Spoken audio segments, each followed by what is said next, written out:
এখন আমরা যে জিনিসটা শিখব সেটা হচ্ছে ডিভিডেন্ড জিনিসটা কি।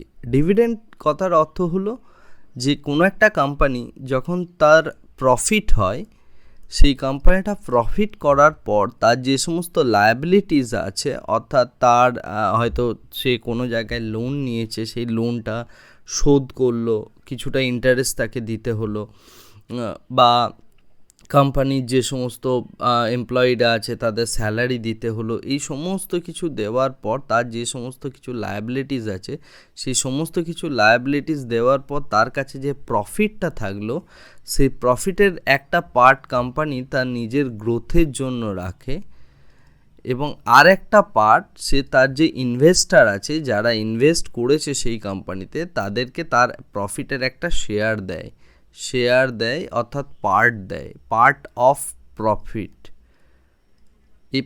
এই প্রফিটের যে পার্টটা দেওয়া হয়, এই প্রফিটের পার্টটাকেই বলা হয় ডিভিডেন্ড।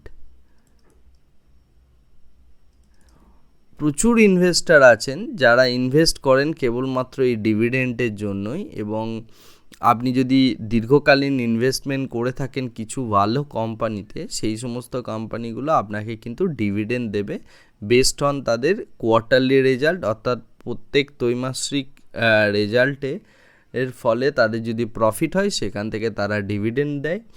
এবং সেই ডিভিডেন্ড অনেকেই আছেন যারা প্রচুর পরিমাণে ডিভিডেন্ড পান, যেহেতু তারা লং টার্ম ইনভেস্টার। তো আপনি যদি ভ্যালু ইনভেস্টার বা লং টার্ম ইনভেস্টার হয়ে থাকেন, তাহলে ডিভিডেন্ড আপনার কাছে একটা বড় ফ্যাক্টর, এবং ডিভিডেন্ড ক্যালকুলেশনের উপর বেস করলেই আপনি বুঝতে পারবেন যে কোনো একটা কোম্পানি কতটা ভালো। তার কারণ হচ্ছে ডিভিডেন্ড একটা কোম্পানি তখনই দেবে যখন তার প্রফিট হবে, আর প্রফিট যদি কোনো কোম্পানির হয় তার মানে আপনার ইনভেস্টমেন্ট হচ্ছে ভালো। সেই কারণে ডিভিডেন্ড পেইং কোম্পানিতে অলওয়েজ ইনভেস্টমেন্ট করা আমার মনে হয় ভালো, খুবই ভালো ডিসিশন।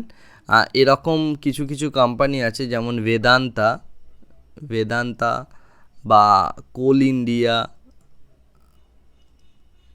টিসিএস, ইনফোসিস, এরকম প্রচুর কোম্পানি আছে যারা হচ্ছে ডিভিডেন্ড পেইং কোম্পানি। আপনি গুগলে গিয়ে একটা সার্চ করতে পারেন যে ইন্ডিয়াতে ডিভিডেন্ড পেইং কোম্পানি কী কী রয়েছে, সেই সমস্ত কোম্পানিগুলোতে আপনি ইনভেস্ট করতেই পারেন। তো ডিভিডেন্ড হলো ফান্ডামেন্টাল অ্যানালিসিসের একটা বড় factor. Thank you very much.